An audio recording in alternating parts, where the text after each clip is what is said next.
வணக்கம் நண்பர்களே. இன்னும் ஒரு இனிய காலை பொழுதில் தீதும் நன்று நிகழ்ச்சியில் உங்களை சந்திப்பதில் மிக்க மகிழ்ச்சி அடைகிறேன். தேர்தல் எல்லா இடங்களிலும் மணல் பறந்து கொண்டிருக்கிறது.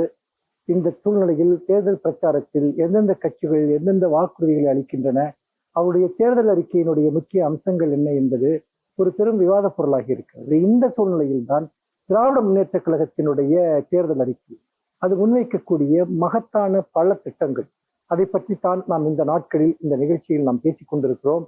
நேற்றைய தினம் நாம் ஒரு முக்கியமான விஷயத்தை பேசினோம். மகளிர் மேம்பாட்டிற்காக இந்த அரசு கொண்டு வந்திருக்கக்கூடிய மிக முக்கியமான திட்டங்கள் என்ன என்பது.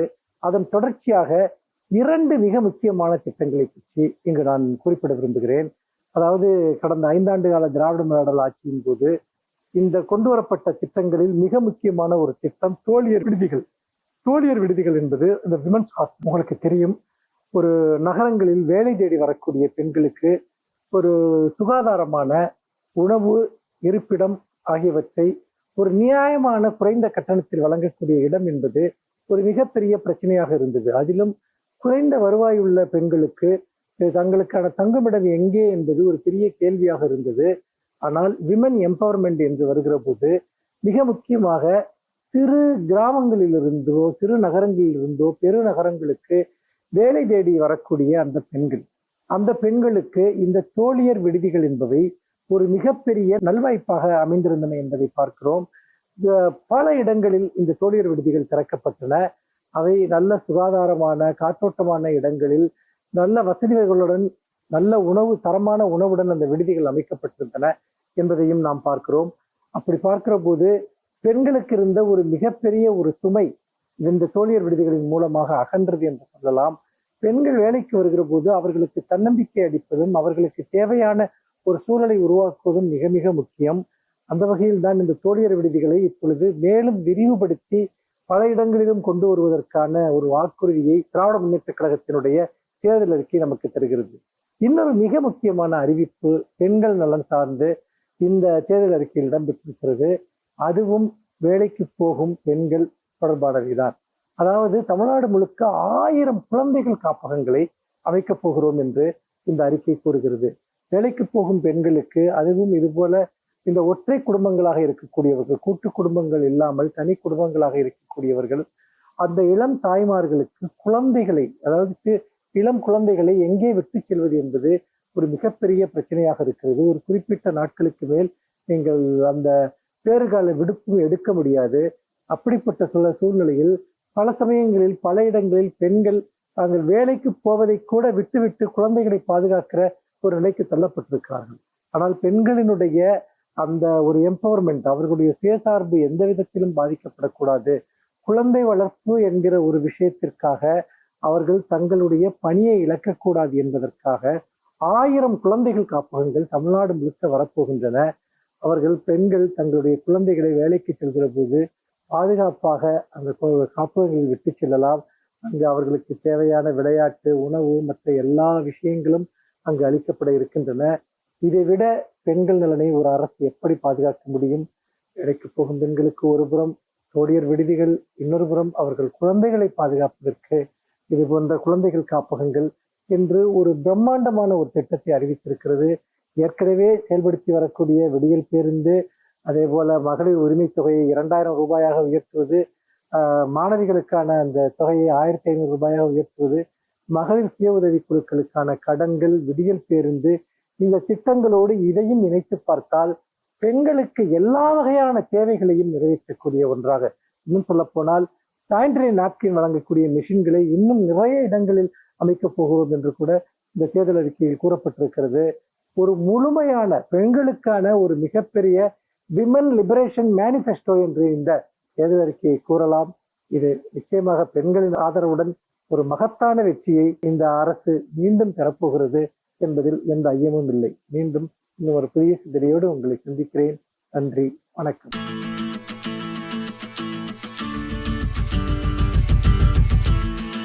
அனைவருக்கும் என் அன்பு வணக்கம். கால மாற்றங்கள், காலத்தினுடைய அறிவியல் தொழில்நுட்ப வளர்ச்சி, இவைகளை பொறுத்து இயல்பாக மக்களிடம் வழங்கும் சொற்கள், உரையாடல்களிலும் கூட ஒரு மாற்றம் வரும். இன்றைக்கு பலர் பேசுகிற போது இப்படி ஒரு தொடரை பயன்படுத்துகிறார்கள். என் வயது ஒத்தவர்களுக்கு அது அந்நியமாக இருக்கக்கூடும். இந்த ஜென்சி பிள்ளைங்களே இப்படி தான் என்று சொல்லுகிறார்கள். அது யார் ஜென்சி பிள்ளைகள் என்று யாராவது இருக்கிறார்களா? ஜென் ஆல்ஃபா பரவாயில்லை என்கிறார்கள். இந்த தொடர்கள் 60 வயதை தாண்டியவர்களில் எத்தனை பேருக்கு சட்டென்று அது உள்வாங்க முடியும் என்று தெரியவில்லை. வேறொன்றுமல்ல, இவற்றை தெரிந்து கொண்டு இப்படித்தான் பேச வேண்டும் என்பதில்லை. நம் காலத்தில் வழங்குகிற சொற்கள் மரபுகளை நாம் அறிந்து கொள்ள வேண்டும். இளையவர்கள் பெரியவர்களிடமிருந்தும் பெரியவர்கள் இளையவர்களிடமிருந்தும் கற்றுக்கொள்ள வேண்டும் என்பதுதான் கல்வியின் அடித்தளம். இந்த ஜென்சி, ஜென் ஆல்ஃபா என்பதெல்லாம் என்ன? ஜென் இசட் என்று தான் எழுதுகிற போது எழுதுகிறார்கள். ஆனால் ஜென் இசட் என்பதை சொல்லுகிற போது ஜென்சி என்று தான் குறிப்பிடுகிறார்கள். ஜென் என்பது ஜெனரேஷன், தலைமுறையை காட்டுகிறது. தலைமுறைகள் மாறிக்கொண்டே இருக்கின்றன. 1946 2026 வரைக்குமான இடைப்பட்ட 80 ஆண்டுகளை இப்படி 5-6 வகைகளாக பிரித்து சொல்லுகிறார்கள். சுருக்கமாக சொன்னால், எங்கள் காலத்திலெல்லாம் இப்படித்தான் வழக்குகள் உண்டு, இந்த இளவட்டமெல்லாம் அப்படி தான் இருப்பான் என்று சொல்லுவார்கள். அந்த இளவட்டம் தான் இப்போது ஜென்சி ஆகிவிட்டது. இளவட்டம், நடுவயசுக்காரர்கள், மூத்தவர்கள் என்கிற அதுவும் வயது சார்ந்த பாகுபாடு தான், இதுவும் வயது சார்ந்தது தான். ஆனால் இது ஆண்டுகளின் கணக்கில் 1946 64 வரைக்கும் பிறந்தவர்களை பேபி பூமர்ஸ் என்று சொல்லுகிறார்கள். இந்த ஆங்கில சொற்களுக்கெல்லாம் அப்படியே எப்படி தமிழில் மொழிபெயர்க்கலாம் என்று தெரியவில்லை. காலப்போக்கில் எல்லா மாற்றங்களும் வரும். 64 வரை, 46 64 வரை பிறந்தவர்களுக்கு பேபி பூமர்ஸ் என்று பெயர். பிறகு 65 81 வரைக்கும் பிறந்தவர்களை ஜென் எக்ஸ் என்று சொல்லுகிறார்கள். 81 96 வரைக்கும் அந்த காலகட்டத்தில் பிறந்தவர்களுக்கு மில்லியனல்ஸ் என்று பெயர். 97 2010 வரைக்கும் பிறந்தவர்கள்தான் ஜென்சி. 2010க்கு பிறகு பிறந்தவர்களுக்கு ஜென் ஆல்ஃபா என்று பெயர். இவற்றையெல்லாம் கவனமாக நாம் நினைவைத்துக் கொள்ள வேண்டுமா என்றால், நம் காலத்தில் நாம் வாழ்கிற நேரத்தில் நடைமுறையில் இருக்கிற சொல்லாடல்களை நாமும் எல்லோரும் புரிந்து கொள்ள வேண்டும் என்பதற்காகத்தான் இந்த பிரிவுகளுக்கு அடிப்படையாக ஒரு காரணம் இருக்கிறது. அது என்ன 46 47 என்று சொன்னாலாவது இந்தியா விடுதலை அடைந்த காலம் என்று சொல்லலாம். அப்படியல்ல, இந்த சொல்லாடல்கள் உலகம் முழுவதும் இருக்கின்றன. அதை நாம் கவனத்தில் கொள்ள வேண்டும். 46 என்று ஒரு கோடு போட்டு ஒரு ஆண்டை எடுத்துக்கொண்டதற்கான அடிப்படை காரணம், 2வது உலகப்போர் 45 முடிகிறது. 2வது உலகப்போருக்கு பின்னால் பிறந்தவர்கள், அதற்கு பின்னால் பிறந்தவர்கள் தான் வகைப்படுத்தப்படுகிறார்கள். 2026 வரையில், அதாவது 1945 39 தொடங்கிய 2வது உலகப்போர் 45 முடிகிறது. 46 81 வரைக்கும் ஒரு பழைய பிரிவு. அவர்கள்தான் இப்போது இருக்கிறவர்களில் கொஞ்சம் மூத்தவர்கள். அவர்களை பேபி பூமர்ஸ் என்கிறார்கள். அதாவது குழந்தைகளாக அந்த காலத்தில் உருவெடுத்தவர்கள். அதற்கு பிறகு யார் வருகிறார்கள்? ஜென் எக்ஸ் என்று ஒரு அடுத்த தலைமுறை வருகிறது. இந்த 2வது தலைமுறைக்கு என்ன என்றால், முதல் தலைமுறைக்கு தெரியாத பல செய்திகள் இந்த ஜென் எக்ஸ் தலைமுறைக்கு தெரியும். 65 81 வரைக்கும் அது ஒரு மத்தியமான காலகட்டம், ஒரு மிகப்பெரிய போர்களெல்லாம் வெடிக்காத காலம். பிறகு 81 96 என்ன நடக்கிறது என்றால், கணிப்பொறிகள் வந்து சேருகின்றன. 87க்கு பிறகு இன்றைக்கு நாம் கையில் வைத்திருக்கிற அலைபேசிகள் வந்திருக்கின்றன. அலைபேசிகளோடு பிறந்தவர்கள் என்று கூட ஜென்சி என்கிற அந்த இளைஞர்களை சொல்லலாம். அவர்கள் இன்றைக்கு அரசியலில் என்ன முடிவெடுக்கிறார்கள்? எல்லா நாடுகளிலும், நம் நாட்டில் மட்டுமல்ல, அந்த ஜென்சி என்கிற இளைஞர்கள் 97க்கு பிறகு பிறந்தவர்கள் 2010 வரைக்கும். 2010க்கு பின்னால் பிறந்தவர்களை ஜென் ஆல்ஃபா என்று அழைக்கிறார்கள். இவையெல்லாம் ஆங்கிலத்தில் வழக்கில் இருக்கின்ற சொல்லாடல்கள். உலகம் முழுவதும் இவை இருப்பதால் அந்த ஆங்கில சொல்லாடல்கள் பயன்படுகின்றன. நாம் புரிந்து கொள்ள வேண்டும். நம் அருகில் இருக்கிறவர்கள் அவெல்லாம் ஜென் ஆல்ஃபா என்று சொன்னால் அது என்ன என்றே புரியாமல் நாம் அமர்ந்திருக்கக்கூடாது என்பதற்காக இந்த பெயர்களையும் விளங்கி கொள்ள வேண்டிய தேவை இன்றைய அறிவியல் தொழில்நுட்ப வளர்ச்சி காலத்தில் எல்லோருக்கும் இருக்கிறது.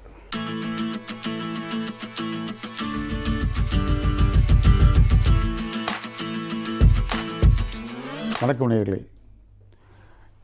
நாம் மன வாழ்க்கையில் ஏற்படக்கூடிய சிக்கல்கள், பிரச்சனைகள், இவைகளெல்லாம் நாம் எவ்வாறு சமாளிப்பது என்பதை பற்றி சில யூகங்களை நாம் பார்த்து வருகின்றோம். அதில் ஒவ்வொன்றாக பார்த்து வந்தோம். அதாவது நாம் பிடித்தது, பிடிக்காதது, விட்டு கொடுப்பது, பிறந்த வீட்டை பற்றி நாம் பெருமையாக பேசாமல் இருப்பது என்று பல யுக்திகளை நான் உங்களிடம் கூறி வந்தேன். அதில் ஒரு முக்கியமான ஒன்றாக இருப்பது தாம்பத்தியம். மன வாழ்க்கையில் தாம்பத்தியம் என்பது பொதுவாக செக்ஷன் சொல்கின்றோம். அதை பற்றிய பாலியல், இதை பற்றிய பிரச்சனைகள், அதை பற்றிய விவரங்களை எல்லாம் நாம் வெளிப்படையாக சொல்வதற்கு நாம் இன்றும் வெளிப்படையாக சொல்லக்கூடிய ஒரு நிலைமை இன்னும் வரவில்லை. அதுபோல் ஒரு சந்தர்ப்பம் தான் நிலவுகின்றது. பால்வெளிகளை பற்றி, பாலியல் பற்றி விரிவாக வெளிப்படையாக சொல்வதற்கு முடியாத ஒரு நிலையில் இருக்கின்றோம். செக்ஸ் சொல்கின்றோம். செக்ஸ் என்றால் என்ன என்று கேட்டோம் என்றால், செக்ஸ் என்பது லத்தீன் லாங்குவேஜில் அந்த காலத்தில் மருத்துவத்துறையில் கிரேக்கர்கள், லத்தீன் இவர்கள் தான் அவர்கள் கை ஓங்கியிருந்தது. அவர்களுடைய மொழிகள் தான் இன்றும் மருத்துவத்துறையில் நாம் பின்பற்றி வருகின்றோம். அது லத்தீன் மொழியில் செக்ஸ் என்றால் என்ன என்றால், பிரி என்று அர்த்தம், டிவிஷன், 2 மேஜர் பிரிவுகள், பைஃபர்கேஷன் என்று அர்த்தம், 2 மேஜர் பிரிவுகள் என்று அர்த்தம். அதை செக்ஸஸ் என்று கூறினார்கள். அந்த செக்ஸ் என்பது என்னவென்றால், அது வாழ்க்கையில் எவ்வாறு அது பயன்படுகிறது என்றால், வாழ்க்கைக்கு ஒரு முக்கியமான ஒன்றாக அமைகின்றது. நம் வாழ்வை ஆரோக்கியமாக வாழ்வதற்கும் செக்ஸ் உதவுகின்றது. அது மட்டுமல்லாமல் நாம் நீண்ட ஆயுளுடன் வாழ்வதற்கும் அது உதவுகின்றது. வாழ்வு அர்த்தமுள்ளதாக மாறுவதற்கும் அது உதவுகின்றது. வாழ்க்கையில் அர்த்தம் வேண்டுமானவா, அர்த்தமுள்ள வாழ்க்கைக்கு அது உதவுகின்றது. ஆக ஒவ்வொரு கட்டத்திலும் அது செக்ஸ் என்பது நமக்கு உதவுவதாக இருக்கின்றது. ஆரோக்கியமான வாழ்வு, அர்த்தமுள்ள வாழ்வு, நீண்ட ஆயுளுள்ள வாழ்வு, இன்று நமக்கு அது பெரும் பங்கினை நமக்கு பகிர்கின்றது. விஞ்ஞான முறை எடுத்துக்கொண்டோம் என்றால் எப்படி என்றால், விஞ்ஞான முறையில் உடல் ரீதியாக எடுத்துக்கொண்டோம் என்றால், இருதயத்திலிருந்து நேரடியாக பிளட் சப்ளை எங்கு செல்கின்றது, தாம்பத்தியம் நடக்கும் நேரத்தில் அதை சப்ளை ஆகின்றது. இதயம் தன்னுடைய சப்ளை ஒவ்வொரு ஆர்கன்களுக்கும் லிவர் இருக்கின்றது, கிட்னி இருக்கின்றது, லங்ஸ் இருக்கின்றது, ஒவ்வொன்றுக்கும் அது பிரான்ச் மூலமாக மெயின் பிரான்ச் என்று, சிறு பிரான்ச் என்று அப்படி தான் செல்கின்றது ஒவ்வொரு உறுப்புகள் வேலை செய்வதற்கும். ஆனால் இந்த தாம்பத்தியத்தில், இந்த செக்ஸ் இந்த செயல்படும் நேரத்தில் 5 புலன்களும், மனிதனுடைய 5 புலன்களும் ஒன்றாக இணைந்து செயல்படக்கூடிய நேரம் அது. கோஆர்டினேஷன், கோஆபரேஷன் என்று ஒன்றுக்கொன்று கோஆர்டினேட் பண்ணி ஒத்துழைத்து மொத்தமாக ஒரே நேரத்தில் பணி செய்யக்கூடிய அந்த நேரம்தான், செயல்படக்கூடிய நேரம்தான் நமக்கு தாம்பத்தியம். அந்த நேரத்தில் இருதயம் என்ன செய்கின்றது, நேரடியாக தன்னுடைய கண்ட்ரோல் எடுத்துக்கொண்டு நேரடியாக இரத்த சப்ளை அங்கே செலுத்துகின்றது. உடல் இந்த அளவுக்கு ஒத்துழைக்கின்றது பாருங்கள். அது மட்டும் இல்லாமல் அதை கண்ட்ரோல் பண்ணக்கூடிய, தாம்பத்தியம் செக்ஸ்ன்னு சொல்கின்றோமே, அதை கண்ட்ரோல் பண்ணக்கூடிய இடம் மூளையில் இருக்கின்றது. அதற்கு அருகில்தான் அறிவுத்திறன் உள்ள இடமும் இருக்கின்றது. இந்த 2 கண்ட்ரோல் ரூமும் மூளையில் அருகருகே இருக்கின்றது, அருகாமல் இருக்கின்றது, அடுத்தடுத்து இருக்கின்றது. ஆகவே அறிவுத்திறன் அதிகமாக இருந்தாலும் அது ஸ்டிமுலேட் பண்ணுகின்றது, இது அதிகமாக இருந்தாலும் அதை ஸ்டிமுலேட் பண்ணுகின்றது. இவ்வாறாக அடுத்தடுத்து இருக்கின்றது. எவ்வளோ ஒற்றுமையாக இருக்கின்றது. அது மட்டும் இல்லாமல் நாம் பார்க்கின்றோம், உடல் மட்டுமல்ல, உள்ளம் கூட. தாம்பத்தியம் என்பது தனி மனிதனுடைய வாழ்க்கை, தனி மனித சுதந்திரம் என்றால் கூட இருவரும் இணைந்தால்தான் நாம் அதை செயல்படுத்த முடியும். அதே நேரத்தில் அது உடல் சம்பந்தமான ஒரு ஒன்றுதான், உறவுதான். இருந்தாலும் மனம் அங்கே முக்கியத்துவம் பெறுகின்றது. மனமும் அதில் பங்கேற்கின்றது. எவ்வாறு என்றால் திருப்தி. நமக்கு திருப்தி என்பது எப்படி கிடைக்கின்றது? நாம் உடல் மூலமாகத்தான் அதில் நாம் தாம்பத்தியம் என்பது கிடைக்கின்றது அந்த செயலில். அதே நேரத்தில் நாம் திருப்தி என்று ஒன்று உண்டு. திருப்தி அடைந்தால் தானே நமக்கு திருப்தி என்று ஒன்று வரும். அது முடிவு கொண்டு வருவதற்கு திருப்தி தேவைப்படுகின்றது. அந்த திருப்தி எங்கிருந்து வருகிறது? மனத்திலிருந்து வருகிறது, மனம். ஆகவே தாம்பத்தியத்தில் உடல் ரீதியாக இருந்தாலும் உள்ளமும் முக்கியமாக ஒரு பங்கை ஏற்றுக்கொள்கிறது. ஆகவே இது வாழ்க்கைக்கு முக்கியமான ஒன்று. இருந்தாலும் நாம் அந்த செக்ஸ் என்ற வார்த்தைகளை சொல்வதற்கு நம்முடைய சமுதாயத்தில் சில ஸ்டிக்மாக்கள் இருக்கின்றது, அடைமொழிகள். அது மட்டுமல்லாமல் பட்ட பெயரெல்லாம் இருக்கின்றது. வெளிப்படையாக சொல்வதற்கே முடியாத ஒரு சந்தர்ப்பம் நிலவுகின்றது. அதனால்தான் இன்று அதாவது என்ன சொல்கின்றார்கள் என்றால் வாழ்வியல் மருத்துவம், வாழ்வியல் கல்வி என்று சொல்கின்றார்கள். அதாவது வாழ்வியல், அது மருத்துவவியல் கல்வி அப்படி என்று சொல்கின்றார்கள். குடும்பவியல் கல்வி என்று கூறுகின்றார்கள். அதை நாம் அழகு தமிழில் சொல்ல வேண்டும் என்றால், நம்முடைய அழகு தமிழில் அர்த்தமுள்ளதாக சொல்ல வேண்டும் என்றால் அதுக்கு தாம்பத்தியம் என்று சொல்லலாம். தாம்பத்தியம் என்பது ஒரு புண்ணியமான வார்த்தை, ஒரு கண்ணியமான வார்த்தை. நாம் அதை பயன்படுத்திக் கொள்ளலாம். ஆகவே தாம்பத்தியம் மனிதனுடைய திருமணத்தில் தாம்பத்தியம் என்பது முக்கிய பங்கு வகிக்கின்றது. தாம்பத்தியம் இல்லாமல் திருமணம் இல்லை. தாம்பத்தியம் இல்லாத திருமணங்கள் அதாவது நிலைக்கலாம். ஆனால் திருமணம் இல்லாத தாம்பத்தியங்கள் நிலைத்ததாக சரித்திரமில்லை. ஆகவே தாம்பத்தியம் என்பது ஒரு முக்கியமான ஒன்றாக இருக்கின்றது. தாம்பத்தியம் அதுவாக நம்முடைய சமுதாயத்தில் எடுத்துக்கொள்ளும் என்றால், திருமணத்திற்கு அப்பாற்பட்ட தாம்பத்தியத்தை சமூகம் ஏற்றுக்கொள்வதில்லை. அது கண்டிக்கத்தக்கது, அது தண்டிக்கத்தக்கது. நம்முடைய சமுதாயத்தில் திருமணத்திற்கு அப்பாற்பட்ட தாம்பத்தியம், ஒரு பாலியல் உறவு என்பதை சமூகம் ஏற்றுக்கொள்ளுமா? ஆணாக இருந்தாலும் சரி, பெண்ணாக இருந்தாலும் சரி ஏற்றுக்கொள்ளாது. அதே நேரத்தில் திருமணத்தின் மூலமாக நாம் அடையும் தாம்பத்தியம் இருக்கின்றதே, அதற்கு நம்முடைய சமூகம் என்ன கூறுகின்றது? அதை ஒரு புண்ணியமாக நினைக்கின்றது, ஒரு கண்ணியமாக நினைக்கின்றது, ஒரு மரியாதையாக நினைக்கின்றது. நமக்கு ஒரு மரியாதையும் கிடைக்கின்றது அந்த தாம்பத்தியத்துக்கு. அதை சாந்தி என்று கூறுகின்றோம். மன அமைதி, சாந்தி முகூர்த்தம் என்று கூறுகின்றோம் அல்லவா? திருமணத்தின் மூலம் அதை அடையும் பொழுது அதனுடைய கண்ணியமும் அதனுடைய மதிப்பும் கூடுகின்றது. ஆகவே திருமணத்தில் தாம்பத்தியத்தில் அதாவது இந்த தாம்பத்தியம் ஈடுபடும் போது அதில் சில கட்டுப்பாடுகள் இருக்கின்றன. எழுதாத சட்டம், அது எழுதாத சில சட்டங்கள் இருக்கின்றன, சில கோட்பாடுகள், விதிமுறைகள், கட்டுப்பாடுகள் எல்லாம் இருக்கின்றன. நம்ம சமுதாயம் அதை அமைத்து தந்திருக்கின்றது. ஒரு செயல் இருக்கின்றது வைத்துக்கொள்வோம். ஒரு செயல் இருக்கின்றது, அந்த செயலில் ஒரு லிமிட்டேஷன் இருக்கும். அந்த லிமிட்டுக்குள்ளே நாம் இருக்க வேண்டும். சமுதாயம் ஒன்றை வைத்திருக்கின்றது, ஒரு செயலை. அந்த செயலை நாம் தாண்டும் பொழுது, அந்த செயலை மீறி, அந்த வேலையை மீறி, அந்த ஒரு லிமிட்டேஷனை மீறி நாம் செயல்படும் போது எப்படி இருக்கின்றது? அது சமுதாயத்திற்கு பயன்படும் பொழுது அது சாதனையாக ஏற்றுக்கொள்ளப்படுகிறது.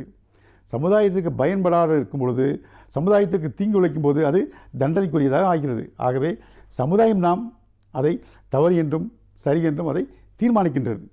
அதாவது தாம்பத்தியத்தை பொறுத்தவரையில் என்னென்றால், அதாவது இதுதான் சரி, இதுதான் தவறு என்றில்லை, இதுதான் அளவு, இவ்வளவுதான் அளவு இருக்க வேண்டும் என்றெல்லாம் இல்லை. அதாவது நமக்கு முடிந்தது, முடியாதது, பிடித்தது, பிடிக்காதது, அதாவது வேண்டியது, வேண்டாதது எல்லாம் அங்கே இருக்கின்றன. அதே நேரத்தில் தாம்பத்தியத்தில் அதாவது வக்கிரங்கள் இருக்கின்றது, கொடுமைகள் இருக்கின்றது, துன்பங்கள் இருக்கின்றது, விவகாரங்கள் இருக்கின்றன, கொடுமைகள் இருக்கின்றன, இதெல்லாம் இருக்கின்றன. இதையெல்லாம் கட்டுப்படுத்ததான் சமுதாயம் அதாவது சட்டங்களை, எழுதாத சட்டங்களை இயக்கி வைத்திருக்கின்றது, கட்டுப்பாடுகளை. அந்த கட்டுப்பாட்டுக்குள் இருக்கும் பொழுதுதான் அந்த தாம்பத்தியம் சிறப்பை பெறுகின்றது. ஆகவே இன்றைய இளைஞர்கள் அதாவது தாம்பத்தியத்தை பொறுத்தவரை எப்படி இருக்கின்றார்கள் என்பதை நாம் அடுத்த முறை சந்திப்போம். நன்றி, வணக்கம்.